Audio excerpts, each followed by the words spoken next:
बिस्मिल्लाहिर्रहमानिर्रहीम। अस्सलाम वालेकुम। मेरा नाम है अब्दुल रहमान। आज 19 मई है।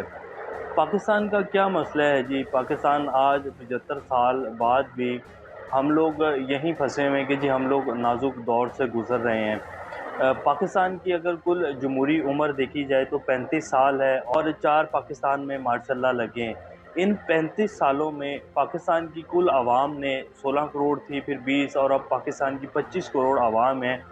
कितनी परसेंट आवाम जो है जो वोट डालने निकलती है, जब आपके सामने रखेंगे तो आप लोग हैरान हो जाएंगे। तुर्की की आवाम ने इस दफ़ा जो टर्न आउट था तैयब उर्दुगान का, वो 88% 88% था। पाकिस्तान की आवाम वोट डालने क्यों नहीं निकलती है? क्या वजह है कि पाकिस्तान आज यहाँ खड़ा है? स्टेट विद इन स्टेट की बातें होती हैं पाकिस्तान में। पाकिस्तान की जमहूरियत को किसने पनपने नहीं दिया? 25 करोड़ का मुल्क है और पाकिस्तान की ये सूरत हाल है कि हम लोग 1 अरब डॉलर के लिए आईएमएफ के तलवे तक चाट रहे हैं।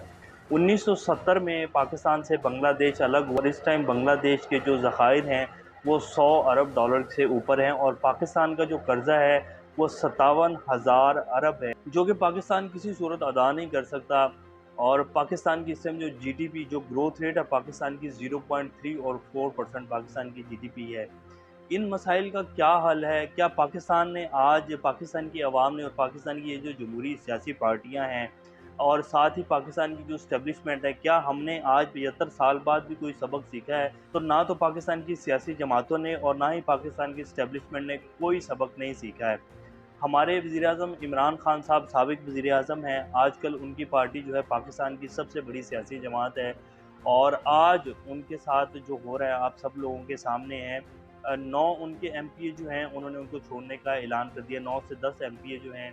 इसी तरह 2 से 4 एमएनए हैं जिन्होंने छोड़ने का ऐलान कर दिया है। 2 उनके सीनियर रहनुमा हैं, उन्होंने पार्टी को छोड़ने का ऐलान कर दिया है। जो बड़े सीनियर वाइस प्रेसिडेंट हैं, इसके साथ-साथ जो और बड़े सीनियर रहनुमा हैं वो बिल्कुल खामोश होकर बैठे हैं। फवाद चौधरी साहब, शाह महमूद कुरैशी साहब, असद उमर जैसे लोग जो हैं वो बिल्कुल खामोश होकर बैठे हैं। पिछले 4 से 5 दिन के अंदर 9 मई के बाद ख़ास तौर पर अगर आपने किसी को टीवी के ऊपर देखा होगा तो इमरान खान साहब ही हैं जो प्रेस कॉन्फ्रेंस भी कर रहे हैं, जो ख़िताब भी कर रहे हैं और आज उन्होंने बाकायदा कुछ जर्नलिस्ट के साथ भी बात की। क्या ये सब कुछ देख के आपको लगता है कि हमारी एस्टेब्लिशमेंट ने, हमारी ये जो सियासी जमातें हैं, इन्होंने कुछ सीखा है? तो इन्होंने कुछ नहीं सीखा है। फिर ये नारे लगाते हैं कि जी हम लोग जो हैं पिछली गलतियों से सीख चुके हैं, हम अब आगे चलकर पाकिस्तान को आगे लेकर जाएँगे और दिन दुगनी रात चुगनी तरक्की देंगे। कम से कम मैं तो पिछले 20 साल से पाकिस्तान को एक नाज़ुक दौर से गुज़रता देख रहा हूँ और इसी तरह मेरे जो बड़े हैं, उन्होंने भी पाकिस्तान को हमेशा से नाज़ुक दौर से गुज़रते हुए देखा है। हमारे जो वज़ीर-ए-आज़म हैं इस टाइम के शहबाज शरीफ साहब, उनके बारे में जनरल बाजवा साहब जो कि पाकिस्तान के साबिक़ आर्मी चीफ़ हैं, वो कहते थे कि इनको जो मर्ज़ी कह लो, ये आगे से कुछ नहीं बोलते हैं और ये आगे से बिल्कुल टूँ-टाँ नहीं करते हैं। और वैसे मैं अगर आपको पर्सनल अपनी राय बताऊँ तो शहबाज शरीफ साहब को देखकर मुझे तो हमदर्दी होती है कि जब से वो पाकिस्तान के वज़ीर-ए-आज़म बने, उनके चेहरे से किसी ने हँसी खींच ली है। उनको हँसना ही भूल गए हैं वो और उनको समझ ही नहीं आती। वो जब भी आप देखें, उनकी बॉडी लैंग्वेज देखें, जब से ख़ास तौर पर वो पाकिस्तान के प्राइम मिनिस्टर बने हैं, वो ऐसे ही लगता है कि जैसे ज़बरदस्ती उनको किसी ने मीडिया के सामने खड़ा किया हुआ है और उनको ज़बरदस्ती डिक्टेशन दी गई है, तुमने ये बोलना है और तुमने इधर नहीं जाना, तुमने उधर नहीं जाना। जो उनको जो है पट्टी पढ़ाई जाती है, वो बोल देते हैं। जैसे चाबी वाला पपेट होता है, उनकी बिल्कुल यही हालत बन चुकी है। और इसी तरह पाकिस्तान के जितने भी प्राइम मिनिस्टर रहे हैं, 1948 के बाद 1958 तक 10 साल के अंदर पाकिस्तान के 10 वज़ीर-ए-आज़म चेंज हुए हैं और पाकिस्तान की तारीख़ में कोई भी ऐसा वज़ीर-ए-आज़म नहीं रहा जिसने 5 साल पाकिस्तान में जो है अपनी जो टेन्योर है उसको पूरा किया हो। ये ऐसा क्यों होता है? हर 3 साढ़े 3 4 साल बाद जो है वो प्राइम मिनिस्टर को चेंज कर दिया जाता है। शाहिद खान अब्बासी पाकिस्तान के साबिक़ प्राइम मिनिस्टर और वो कहते हैं कि जी हमें यहाँ का ये कहा जाता है कि जी आप इस पार्टी को छोड़ दें, आप इधर चले जाएँ, आप इधर चले जाएँ। ये हमारे जितने भी सियासतदान हैं जब ये पार्लियामेंट में बैठे होते हैं, इन्हीं में से कई लोग आजकल ये बातें कर रहे हैं कि जी हम लोगों ने अपनी पार्लियामेंट को खुद ही बेवकूफ़ कर दिया। हम कहते तो हैं कि ये पार्लियामेंट है, पार्लियामेंट सुप्रीम है, लेकिन हमने खुद ही इसकी इज़्ज़त नहीं की। आज अगर हमारे साथ ये सब कुछ हो रहा है तो इसमें सबसे ज़्यादा कसूर जो है हम पार्लियामेंटेरियंस का है।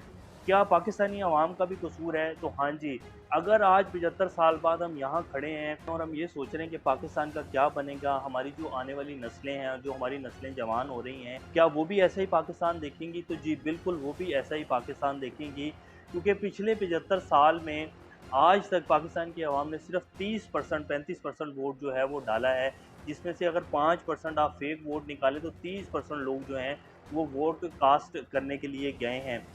जब तक पाकिस्तान की अवाम खुद नहीं निकलेगी, पुरअमन एहतजाज नहीं करेगी, मैं ये नहीं कहता कि आप लोग जो हैं वो शिद्दत पसंदी करें, आप लोग इंतशार की तरफ जाएँ। आप लोग जब तक अपने हक़ के लिए आवाज़ नहीं उठाएँगे, तो पाकिस्तान की यही हालत रहेगी।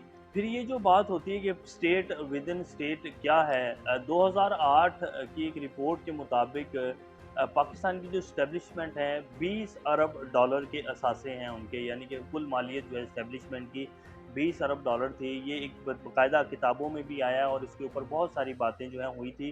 2008 की बात कर रहा हूँ और इस टाइम 2023 चल रहा है। अब आप खुद अंदाज़ा लगा लें कि कहाँ खड़े हैं पाकिस्तान के असासे, पाकिस्तान के जो ज़खायर हैं उनका क्या हिसाब है, पाकिस्तान के जो सियासतदान हैं वो कहाँ खड़े हैं।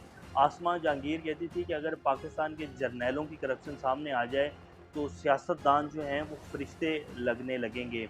अब मैं ये नहीं कह रहा कि पाकिस्तान के जो सियासतदान हैं वो फरिश्ते हैं या जो जर्नैल हैं वो ज़्यादा करप्ट हैं, ऐसा नहीं है। आज अगर पाकिस्तान यहाँ खड़ा है तो इसमें हम सब लोग बराबर के शरीक हैं, क्योंकि पाकिस्तान की आवाम भी सोई रही है जी। पाकिस्तान की आवाम अभी तक नहीं जागी है। तो ये अगले 75 साल, क्या 175 साल बाद भी हम देखेंगे तो पाकिस्तान यहीं खड़ा होगा, क्योंकि जब तक हम अपने हक़ के लिए खुद आवाज़ नहीं उठाएँगे, तब तक पाकिस्तान में कुछ जो है वो बदलने वाला नहीं है। पाकिस्तान के 4 सूबे हैं, बलूचिस्तान, सिंध, केपीके और पंजाब।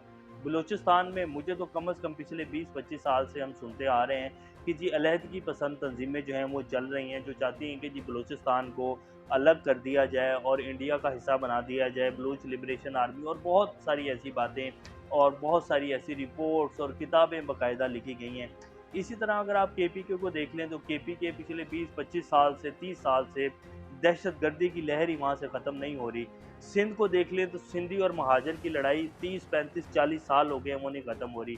और अगर आप पंजाब को देख लें तो पंजाब में से आज तक भूख और रोटी की जो भाग-दौड़ है वही ख़त्म नहीं हुई। पंजाब पाकिस्तान का ज़रख़ेज़ ज़मीन के लिहाज से सबसे बड़ा सूबा है और पंजाब की आवाम की जो हालात हैं वो आप सब लोगों के सामने हैं। जब तक हम लोग खुद अपने हक़ के लिए नहीं निकलेंगे, जब तक हम लोग वोट कास्ट करने के लिए नहीं निकलेंगे, अपने हक़ के लिए आवाज़ नहीं उठाएँगे, तब तक पाकिस्तान के हालात नहीं बदलने जी। ये ऐसे ही चलता रहेगा। नई जमातें आएँगी, नए बंदे आएँगे, नए लीडर जो है वो लॉन्च किए जाएँगे और जब मर्ज़ी होगी उठाकर चेंज कर दिए जाएँगे। आज देख लें कि आज 75 साल बाद भी हम वहीं खड़े हैं कि इमरान खान की जमात के साथ अब क्या किया जाए। ये सिर्फ़ इमरान खान के साथ नहीं हुआ है, ये पाकिस्तान की जितनी भी सियासी जमातें आई हैं, उन सब के साथ ये हुआ है, तोड़ी गई हैं, उनके अंदर जो है ग्रुपिंग की गई है और इस तरह के हालात जो हैं ये बड़ी देर से चलते आ रहे हैं और अभी भी हम आज वहीं खड़े हैं और फिर हम कहते हैं कि जी पाकिस्तान जो है वो एशियन टाइगर बनेगा। तो ये सिर्फ़ बातों की हद तक, डायलॉग्स की हद तक, आवाम को जज़्बाती करने की हद तक तो बातें ठीक हैं, और अगर इसको रियल उसमें मायनों में देखा जाए तो इसकी कोई वैल्यू नहीं है। ये सिर्फ़ बातें हैं, इससे कुछ नहीं बनने वाला। तो ये जी अभी की लेटेस्ट अपडेट्स हैं, दुआ की जा सकती है। अल्लाह पाकिस्तान का हामी नासिर हो। अभी तक के लिए इतना ही। अपना और इस चैनल का ख़्याल रखिएगा। अल्लाह हाफ़िज़।